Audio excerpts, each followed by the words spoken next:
Hey guys, Tom Davidson, Landon Hutchison back with Yard Work. Today we've got David Rice with formerly Elite Baseball, now Canes, Kentucky.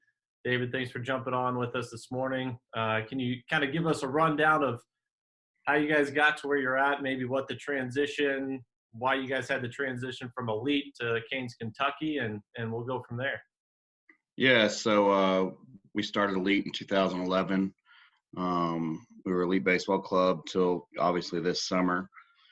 Obviously, everybody knows who Canes is. It's national name. They came to us a couple summers ago, and we kind of, pulled it to the side. We revisited it last summer, halfway through the summer, started talking to their representatives, and started looking at advantages, disadvantages. They wanted to get a foothold in Kentucky. Obviously, they want to grow their brand. Obviously, we had our brand. We wanted to have equal parties. And at the end of the day, what we looked at was we wanted to make sure that our kids got the most exposure as possible so they could get to the next level. And what we were finding out is, despite the fact that we had a successful record, successful rate, if you want to go, you have a kid from Kentucky, say, a smaller town in Kentucky, and you go down to Georgia, he's not necessarily going to get those big guys to come to the park to look at him just because he hasn't been on that national stage yet. But if you have the Canes backing him and the Canes, name, going to go to the big show, it's a little easier to get him to come, show up. Yeah. I mean, Canes have done a good job with that. Regional wide, it's fine. Yeah. So regionally wide, it was fine. We could get, plenty of kids, but every now and then there's a Jordan Adele coming from Kentucky that needs to play on that level. Yeah. So Canes have done a good job doing that because I know we've got Canes Midwest, the original Canes, in the Mid-Atlantic area. Why do you think some of the programs are doing that? Because you see the similar setup with maybe even KBC doing multiple locations in top tier in the Chicago area.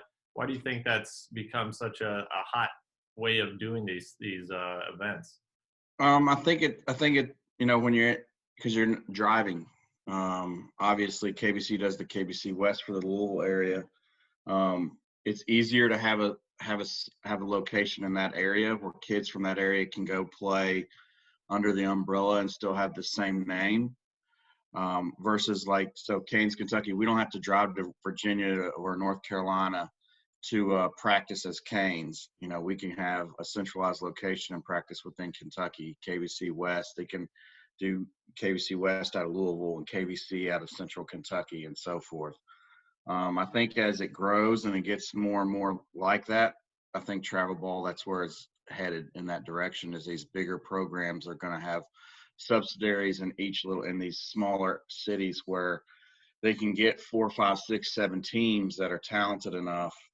And then you don't have to worry about, ABC teams or, the D teams and then, in that area. So I think you're going to see an elite squad coming up through here. You're going to see the Scorpions coming through here. We were in talks with GBG out of California for a while as well. So I think you're going to start seeing that transition of these bigger, huger programs that have on a national scale, they're going to start coming in, taking these, teams that have 3 and 4, maybe 6 teams under an umbrella and saying, hey, would you like to join us, carry our name? You can operate as your own, but we're still partnering. So we can help promote your kids. We can help you go here. We can help you do this. But we're a partner versus a couple years ago, it was, hey, you got to pay us X amount of dollars to have our name. You got to do this. You got to do that. You got to do this. Now it's more of, hey, if we can help this kid get to this level, then not only does it help this kid, it helps our name. It helps everybody within the program. So, at the end of the day, I think we're all here for the same reasons, and that's to promote young men to achieve their dreams, which is, everybody dreams of playing in the major leagues. But, at the end of the game, it's about getting to college, using this game as a way to get a better education. Yeah, it's a great point. So getting back to where you guys are at, not just the national stage, how are you guys doing in that Lexington, Nicholasville area as far as your facilities and how these guys are training? What do you guys have to offer these guys that are coming into the program to get them to that next level? Yeah, so we have a recruiting area in our facility. Obviously, right now our facility is shut down, and I'm kind of lonely in it. Normally, you're hearing baseballs and stuff, but it's been lonely for about a month now. So we do tryouts obviously in August like everybody else, and then we start after orientation in October. We start working out with the younger groups, 12s, 13s, 14s, and 15s. Usually on the weekends all the way through the Christmas holiday. We let them have off, and then January high school usually hits up really hard here. The older kids, we give them like a workout program of, band work, arm strengthening. Each kid we sit down with and we evaluate realistically, and sometimes that's hard because obviously every kid in Kentucky wants to play for U of L or UK. But if you sit down with a kid and you give them a realistic expectation up front, I find it's easier to say, hey, there's a school down the road that's a Division III school that you're going to get a $250,000 education and you're going to get to play baseball. So we do that for recruiting wise. The younger kids, we have a lot of one-on-one development. We do groups of 3 and 4 in hitting. Offer them, they can come in anytime they want to hit in our facility if they like to. We have a pitching mound, they can come throw. We do all of that work one-on-one, or the coaches can work with them. We also have a guy, he's not in our program, but we've got a really good pitching guy in town, and we try to send kids down to him. He's actually just opened up. It's Chad Martin. He does a really, really good job at his pitching performance lab. And we try to send kids to that for pitching. But yeah, we do everything from day one to the last day. We even have an ACT person that we try to hook them up with to better get an ACT score as well for the older kids. So are all these are all in-house things that you do, David? Yeah. So Yeah. ACT prep, all that. Yeah. You feel it's completely benefited your guys, and how long have you been doing that for? We've been doing the ACT prep now for 2 years. And obviously it's optional. We don't make them do it. We don't make them do anything. We feel like if you work for it, you're going to get the benefits. Some kids work for it, some kids do not. Yeah. The ACT prep thing is new. I feel it helps. I've seen kids go from an 18 to a 24, but I've also seen kids go from a 24 to a 22. Mm-hmm. But I feel like anytime you prepare for something, like, you're going to do better. We set a standard. We have a code of conduct. We have an academic standard. We make them set. So at the end of the day, what we want kids when they get to college to not, you get a lot of flares. You go to college, you last a semester and you're done. We want to be the program that when we send a kid to college, he's not going to be a flare. He's going to make it. And until he decides, hey, this is too hard. I'm a biochemist major and I'm a junior and I don't want to play baseball. I'm going to make millions of dollars being a biochemist. One of those. An additional piece that we really haven't touched on with a lot of these is the education side, and ultimately that should be the number one goal for all of us, is to get these guys use baseball to get that education. I think that's a really important piece that we as athletes probably overlook a lot of times. Yeah, I overlooked it when we first started for multiple years, and then I started going, what are we doing? We had a lot of flare-ups. We had a lot of kids that would get to college and they'd be like, man, this is hard. Yeah. And we weren't preparing in the beginning. We weren't saying, hey, this is going to be hard when you get to college. This is another job. You're going to have, if you're going to get a job in college, you're going to have 3 jobs. You're going to be a student, you're going to be an athlete, and you're going to have your other job. You're not going to have time for girls. You're not going to have time for video games. It's a job. Yeah, David, I'd like to dive into that a little bit with, I'll just throw out some numbers just for the people out there that don't really know.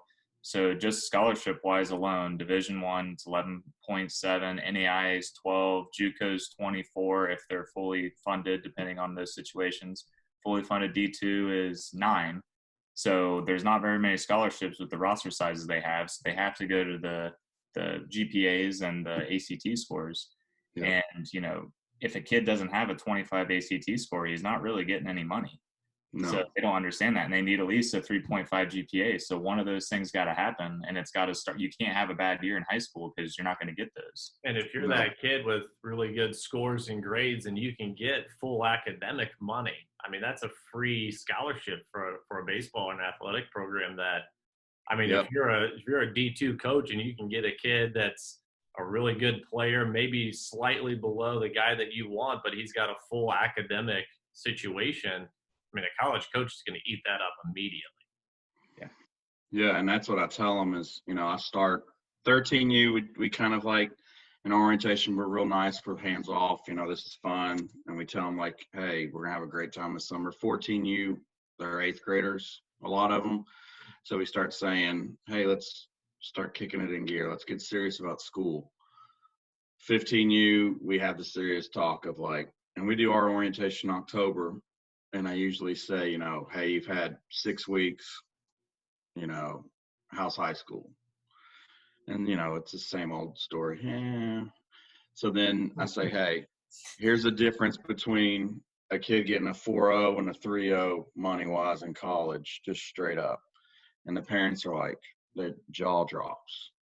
And I said, so if you have a bad semester or a bad year your freshman year, and your senior year you have to get a 4.0, and your junior year you have to get a 4.0, and you're taking Cal 2 as a senior, and you're taking Algebra 1 as a freshman, let's get that A in Algebra 1 and the B in Cal 2 as a senior versus flip-flopping and getting a D as a senior because it's really hard and you screwed up and you got a D as a freshman because you just didn't care or you thought it's not going to make a big deal. I was like, every grade is a big deal.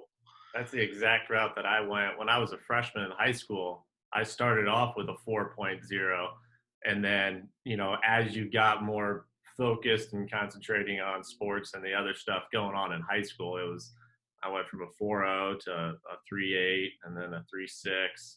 But those classes got harder, every year as well. And the same thing happened to me in college. The first semester of college was not the best, but I ended up getting a 4.0 for probably 6 or 7 straight semesters after that. As soon as I got to IU after the first semester at IU, but I mean that part's tough, especially in high school. These guys, are having to figure out how to manage the amount of time that you're spending on conditioning when you get there, and then practice and games and things like that. It's tough. Yeah, I mean it's extremely tough, and like we try to. We tell them we don't want to create a burnout situation here in the spring, especially with our younger guys. They're going to play middle school ball or they're going to do this, they're going to do that. And we try to, do some grade check-ins and so forth. And then something new that we're doing this year is grade checks at the end of the semester.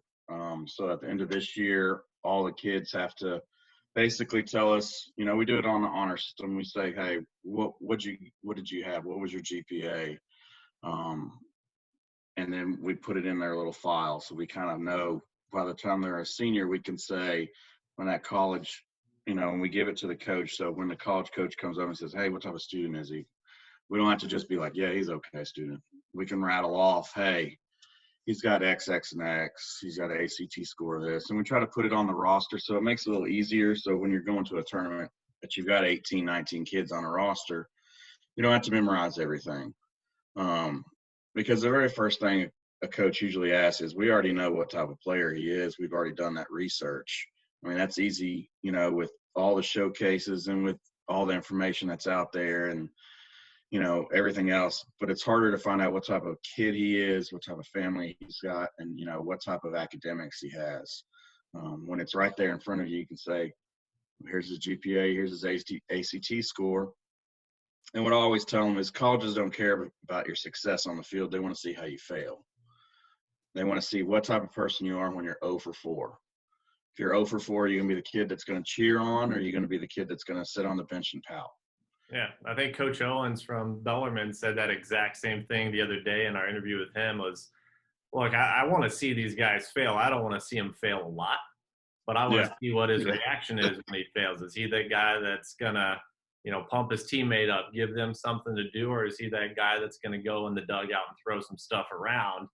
That's not the guy that I want. I want a guy that's going to fail and then use that as some motivation to do better the next time up.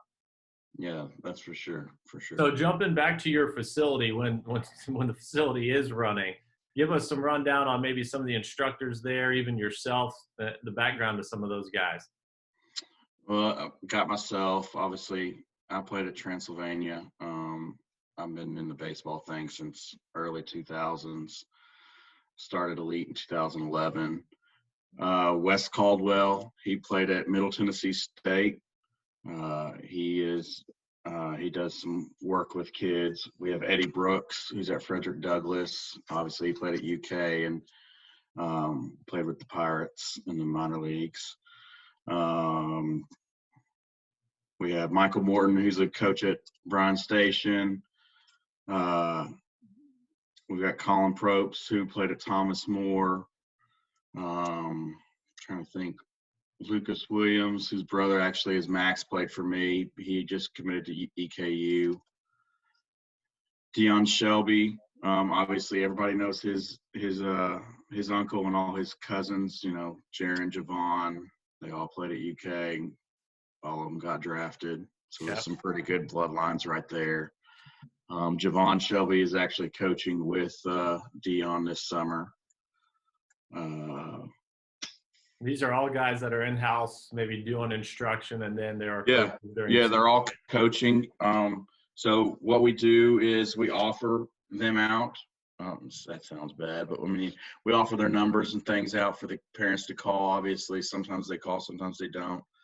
A lot of the instructions that are in-house, they do one-on-one with their own kids. So they'll have a practice and say, John needs some work after practice or whatnot. They'll do some one-on-one stuff with him after practice, or they'll schedule something later on in the week that works out with their schedule. So, all that stuff is all within, the club, what we offer. Lucas McAvoy. When you're part of Canes, Kentucky, these guys get free access to the facility, and then they have the guys available to do instruction and lessons and stuff.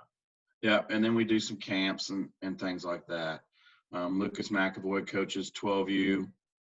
It's pretty hard to have a non-dad that played college baseball to coach 12U. He played at Center College for 4 years, so we're pretty blessed to have him coaching 12U. Yeah, that's a different space.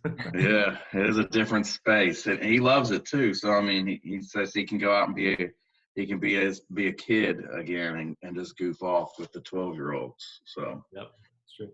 What are some of the things that you feel has been a direct benefit, even though it's been relatively short, to just joining the Canes, other than just the name? I know it's short and it's not very long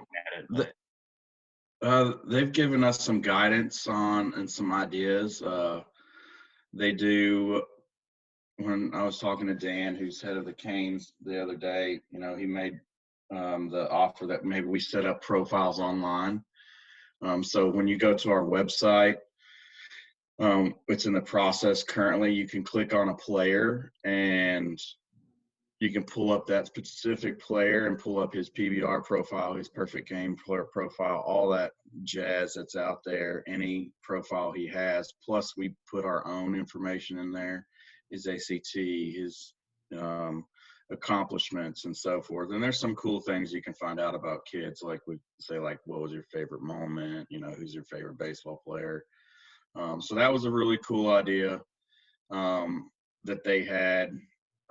With that, uniforms were a whole lot easier this year. I'll just say that. I didn't have to sort anything. It was shipped directly, so that my wife loved that I didn't have 7,000 boxes in the garage and in the basement. So that, I Were mean, you that able was, to switch up some of the colors that they typically do? I know they're usually that gold, yellow. I tried. I wasn't able to yet. I'm going to keep trying because, you know, I got to keep my light blue going.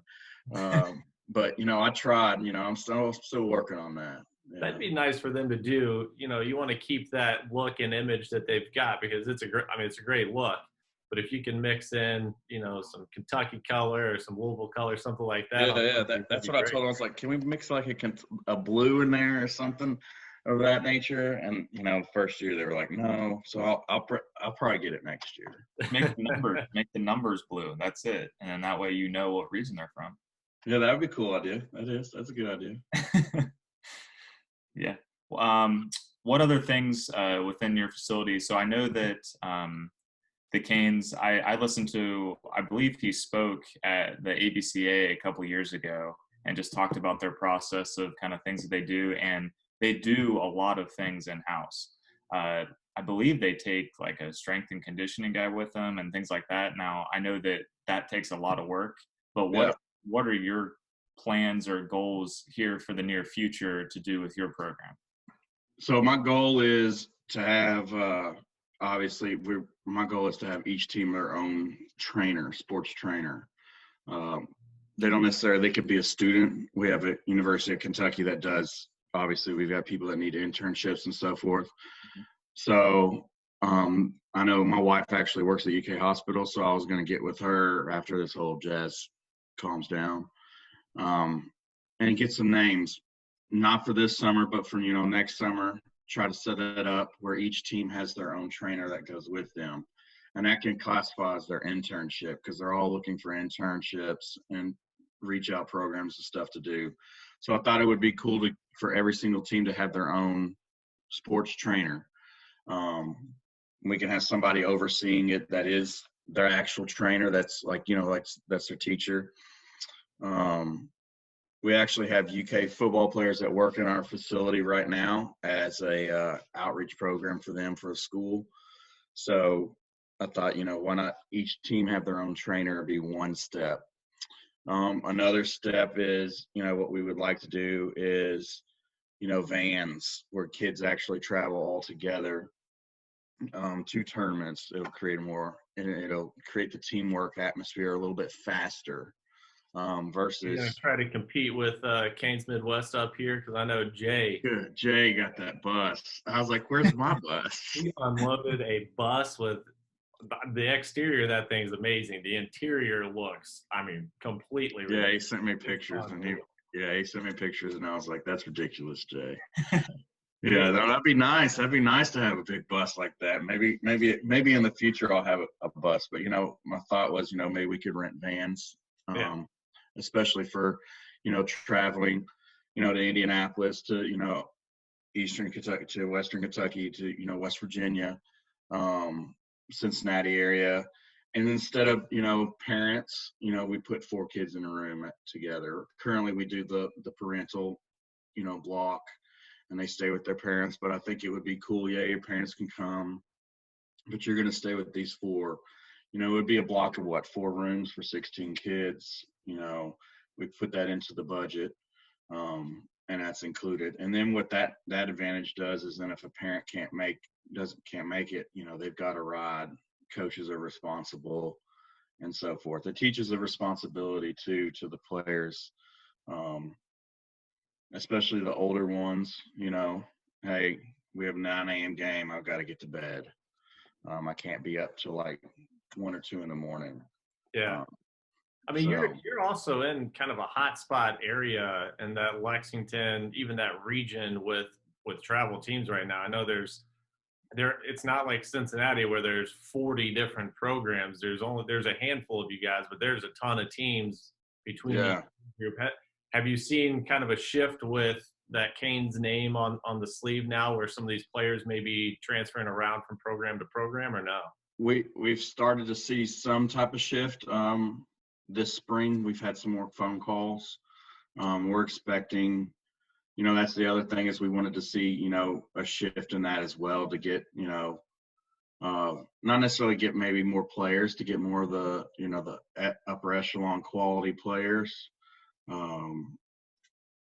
But, a lot of that takes development too. If you get a kid that's 13, 14 that has, I view a 13-year-old is not going to be the same kid as when he's 16. I've seen a kid that's 13 that's 5 foot, and then he's 16, he's, 6'5".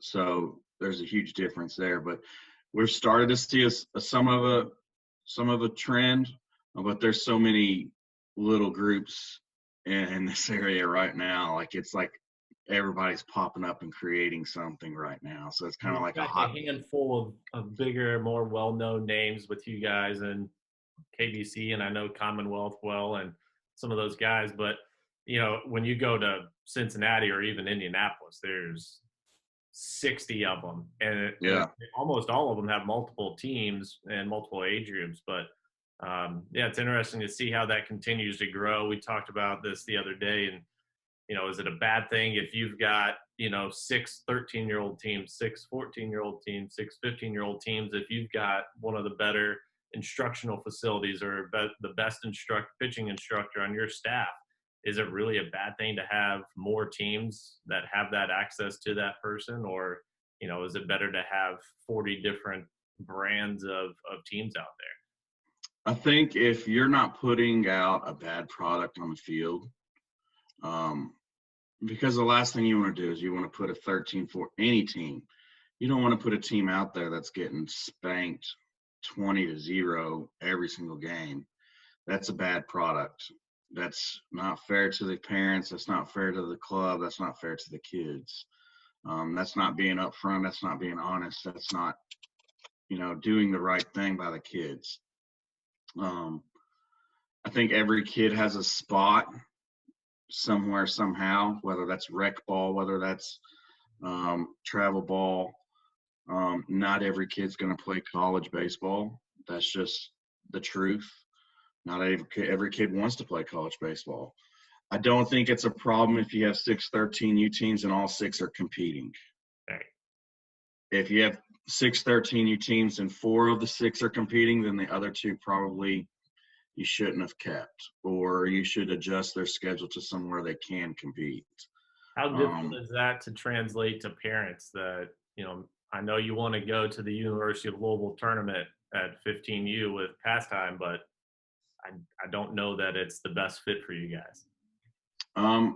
It's difficult because every parent loves their child. Yeah. I've got 3 kids. I love all 3 of my kids. You think your kid is the greatest. Every parent thinks their kids are the greatest kids ever. But I think at the end of the day, if you have those conversations when they're 13, 14, 15, and when they're 16, 17, they appreciate it more with the fact that you gave them a realistic option up front.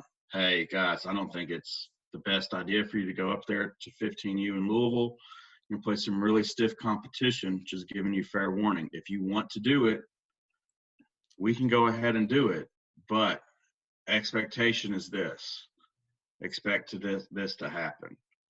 And you have that conversation with the parents, and you tell them, hey, we have this option here and we have this option here. This option here, I feel like you can compete. You can play on a Sunday. You can, play for a championship. And this option here, you're probably going to go 1-3, 0-4, and not make it to Sunday. So, that's a hard conversation, but it's a conversation that you usually have at 13, 14, 15 with those parents when you're doing scheduling. And we usually try to do it, at orientation with specific groups. That way they can make a decision there. Well, this isn't the best fit. My son needs to play here, or my son needs to play there. But yeah, I don't have a problem with 4 or 5 guys having multiple teams at an age group as long as they compete. If they don't compete, then you don't need to have them. That's right. So, appreciate you coming on. Before we let you go, we always kind of ask this question on, we ask one of 2 questions: either what makes a guy a Kansas, Kentucky guy, or what's your favorite baseball memory that you have, maybe with one of your teams, or even if it's with one of your kids. Which one do you want to go with? I can answer both pretty quick. Let's do it. Okay, so my favorite memory, I've got two. One was our very first time we went to Atlanta, and Lake Point had just opened up. We walked in, and I was with one of my players, and Bobby Cox was walking around, and he sat behind home plate. And I said, "Do you know who that is?" And he goes, "I have no clue who that is." And I was like, "That's the Atlanta Braves for Hall of Famer Bobby Cox." So he sat down with them, and Bobby literally had an hour conversation with them while smoking a cigar next to this kid. And this kid was just like, "I have no clue who this is." The second one that I have is I had a little-known lefty named Mason Hazelwood, who's at University of Kentucky right now, and we went down. We were playing a tournament down south. We were playing elite squad, and he's from South Isa, Kentucky, and he had no clue he was getting ready to go face against. He's warming up in the pen, and all of a sudden there's 30 some scouts going, "Who's this 6'6" left-hander that's slinging it down there?" And I was like, "He's just this little country boy, throws hay, he can throw pretty good." I was like, "Just wait." And that's we told him, I was like, "Hey, you're gonna be nervous first time you get up there, throw it as hard as you can. I don't care where it goes, hit the bull, I don't care." But he gets up there, and he's on the mound, and he throws it, and it's 79 miles per hour, and I'm going, "This is gonna be a long game." Yeah. And then the next pitch, and I was like, "Here we go." The next pitch, 90. And then it just went. We went from there, and we ended up beating Elite Squad 7-1, and he ended up getting an offer from UK a couple days later. That's not a program either. Yeah, so that's my two favorite things, and what it takes to be a Canes guy, a Canes Kentucky player, is you got to work hard. We like kids that have a chip on the shoulder. We like kids that we may not be the most talented team out there. We may not have a team full of 16 Division I players, but at the end of the day, when we walk off the field, we want to be we paid 110%. I know I couldn't give any more today. I ran hard every time I hit a ground ball. I hustled. My uniform's dirty. My mom's mad because I got to take it got to get it pressure washed and everything else. So that's the type of teams we want. That's the type of kids we want. Is we want them busting their tail all across the field. And every college coach that we've had on here said they would rather have that guy that's the hard-nosed, gritty, competitive kid than someone that's just there to be there. Yep. All right, Dave, man, appreciate you coming on with us. Hopefully we can get back to baseball this season and get some games going here pretty soon. Yeah. Let us know if we can do anything for you guys in the meantime, man. I appreciate it.